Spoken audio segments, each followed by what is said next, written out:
Silicon valley से लेके India के सबसे बड़े बिजनेसमैन तक सबको एक ही डर सता रहा है। क्या साल 2026 का अंत एआई की तबाही का साल होगा? आज की इस वीडियो में हम डारियो एमोदी, मैट शूमर और आनंद महिंद्रा के द्वारा दिए गए रीसेंट एआई के फ्यूचर के बारे में स्टेटमेंट्स को पूरी तरह से समझने की कोशिश करेंगे। इसलिए इस वीडियो को जरूर देखें, इसको बीच में स्किप ना करें, क्योंकि ये हमारे फ्यूचर से जुड़ा हुआ एक मुद्दा है। तो मेरे साथ इस वीडियो में पूरा अंत तक बने रहिए और लाइक जरूर से करिए, शेयर जरूर से करिए, और जिन्होंने अभी तक मेरा चैनल सब्सक्राइब नहीं किया है प्लीज सब्सक्राइब करें।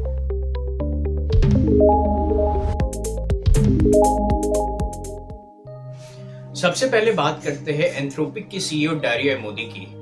उन्होंने जनवरी 2026 में अपने ब्लॉग पे एक एस्से लिखा है बहुत बड़ा सा, जिसमें उन्होंने एआई से होने वाले खतरों को एडोलेसेंस ऑफ टेक्नोलॉजी बोला है।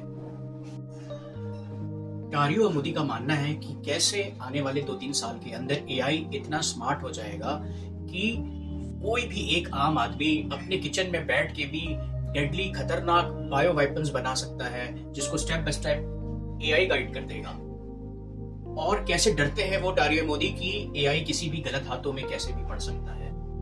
ये एग्जिस्टेंशियल रिस्क की बात कर रहे हैं डारियो यहाँ पे, जो कि हम इंसानों की लिए मौत का खतरे की घंटी बता रहे हैं, ना ही सिर्फ वो एक कंप्यूटर वायरस की बात कर रहे हैं। क्या हम एक ऐसी मशीन बना रहे हैं जो खुद ही हमारी मौत का सामान तैयार कर देगी?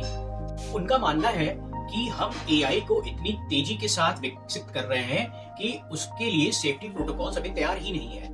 एक अंधी रेस चल रही है और वो आगे वार्न करते हैं कि एआई की ताकत कुछ ही चुनिंदा लोगों या मशीन के हाथ में होगी, जो कि ग्लोबल सिक्योरिटी के लिए बहुत ही बड़ा थ्रेट या रिस्क होगा।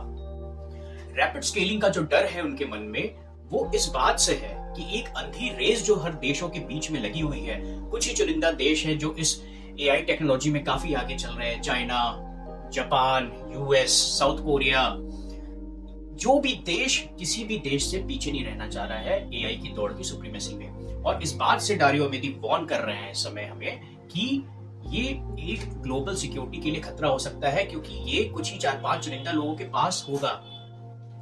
डारियो एमोदी जो एआई को खुद बनाने वाले हैं, क्लॉड का आविष्कार करने वाले हैं, उनके मन में भी ये डर आ गया और उन्होंने ऐसी बातें लिखी हैं जो हम मानव जाति से, मानव सभ्यता के एग्जिस्टेंस को चुनौती देता है।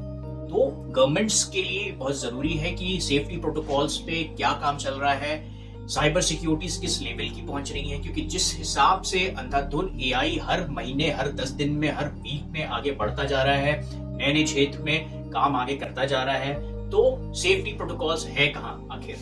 फरवरी के फर्स्ट वीक में मैट शूमर ने अपने एक एक्स या ट्विटर पे कह सकते एक ट्वीट किया, एक सेंटेंस लिखा, समथिंग बिग इज हैपनिंग, और वो एक एस्से था।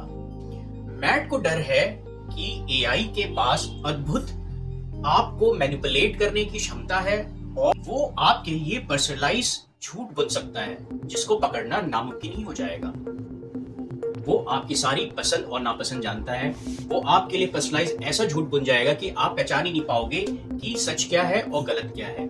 उनका मानना है कि 2026 के अंत तक इंटरनेट पे 90% से ज्यादा कंटेंट एआई जनरेटेड होंगे। उसमें आपको सच क्या है और झूठ क्या है पहचानना नामुमकिन हो जाएगा। और सबसे बड़ा डेमोक्रेसी का खतरा बताया है, और इस बात से बड़े पैमाने पे इलेक्शंस वर्ल्ड वाइड में मैनिपुलेट किए जा सकेंगे। जब आपको सच और झूठ में अंतर ही नहीं कर पाएंगे आप, तो वो जो एआई आपको दिखाना चाहेगा वो आप देखोगे, और वो आप देखोगे और वही समझोगे और वही सही मानोगे, और इससे बड़े पैमाने पर इलेक्शंस को मैनिपुलेट किया जा पाएगा। तो मैट ने अपने एस्से में जो 3 बड़ी बातों की चिंता करी है, वो एक है मैनिपुलेशन क्षमता एआई की, दूसरी डीप फेक कंटेंट्स की, और तीसरा डेमोक्रेसी के रिस्क के बारे में। आनंद महिंद्रा, भारत में आनंद महिंद्रा किसी भी पहचान के मोहताज नहीं है, चेयरमैन है ये महिंद्रा ग्रुप के। उनका सबसे बड़ा जो डर है, उन्होंने अभी लास्ट वीक अपने एक एक्स पे उन्होंने जो डाला है उसमें जताया है, और वो डरते हैं ह्यूमन स्किल गैप से। एआई के ऊपर हद से ज्यादा डिपेंडेंसी के बाद उनका मानना है कि हम अपनी असली प्रॉब्लम सॉल्विंग कैपेसिटी या कैलकुलेशन करने की क्षमता या नई सोच करने की क्षमता को हम खो सकते हैं। ये सबसे ज्यादा हैम्पर करेगी हमारी पर्सनल ग्रोथ के ऊपर।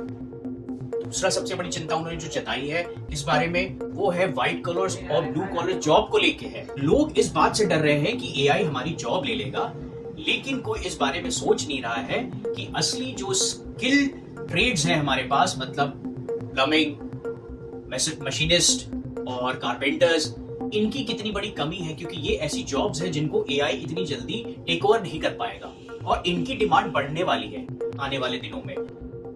मैं जैसे पहले भी बता चुका हूं अपने व्यूअर्स को कि आने वाले दिनों में इकोनॉमी जो ट्रांसफर होने वाली है वो स्किल्ड इकोनॉमी ट्रांसफर हो जाएगी। आपके स्किल के बेस पे आपको जॉब्स मिला करेंगी, क्योंकि बहुत सारी जॉब्स वाकई में एआई ले लेगा। महिंद्रा जी का कहना है और मानना है कि क्या एआई बनाने की इस अंधी दौड़ में हम अपनी कुदरती समझ और अपने कॉमन सेंस का गला घोट रहे हैं? ये बहुत बड़ा क्वेश्चन है। मेरे तो एकदम होश उड़ गए जब मैं इन तीनों बड़े बड़े विजनरीज के स्टेटमेंट्स मैंने ध्यान से पढ़े और समझे। वाकई ये हमारे लिए खतरे की घंटी है जो कि दरवाजे पे दस्तक दे रही है। अगर इसको सरकार ने और सेफ्टी प्रोटोकॉल्स वालों ने ठीक से सही समय पे डिसीजन नहीं लिया इसको संभालने के लिए या इसकी अंधी दौड़ को रोकने के लिए, ये बहुत ही जरूरी है कि हम ह्यूमंस जो भी टेक्नोलॉजी बनाए उसको ऊपर हमेशा हम ही प्रबल रहे, कभी टेक्नोलॉजी को अपने ऊपर हावी ना होने दें। दोस्तों, आपका क्या मानना है? इनमें से कौन सा डर आपको लगता है कि सबसे ज्यादा है? कमेंट में जरूर करके बताइए। डारियो मोदी का एक्सिस्टेंशियल रिस्क, या कहूं कि बायो रिस्क, या फिर मैट शूमर ने जो चिंता व्यक्त करी है प्रोपोगेंडा बनाने की रिस्क या डेमोक्रेसी के रिस्क के बारे में, या आनंद महिंद्रा का जो स्किल गैप का जो डर है, या हमारी अपनी कॉमन सेंस या हम अपनी समझ को ही खो सकते हैं इस डर के बारे में। तीनों में से कौन सा डर आपको लगता है दोस्तों कि ये सबसे ज्यादा खतरनाक होने वाला है हमारे लिए? कमेंट में जरूर से करके बताइएगा। क्या जरूरी है हमारे आने वाले फ्यूचर के लिए? खतरे की घंटी कहां तक पहुंची है? नमस्कार।